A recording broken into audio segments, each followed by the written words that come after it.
வாங்க ஆம்லேட் சாப்பிடுவோம். ஃபஸ்ட்டு ஒரு பெரிய வெங்காயத்தை எடுத்துக்கங்க. குட்டி குட்டியாக நறுக்கி போட்டு அதில் ஒரு முட்டையை உடச்சி ஊற்றிடுங்க.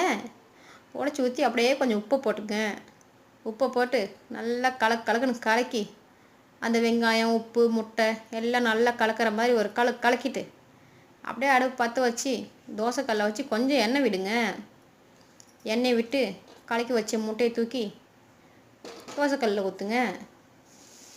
நல்லா தோசைக்கல்லில் ஊற்றி பரப்பி விட்டுட்டு மேலே லைட்டாக மிளகாத்தூள் கூட பெப்பரு இன்னும் டேஸ்ட்டாக வேணுன்னா கொஞ்சம் சிக்கன் மசாலா அதை போட்டு அப்படியே கொஞ்சம் நேரம் வேக விட்டு அப்படி ஒரு திருப்பு இப்படி ஒரு திருப்பி வேக வச்சு எடுத்தீங்க அப்படின்னா ஆம்லேட் ரெடி.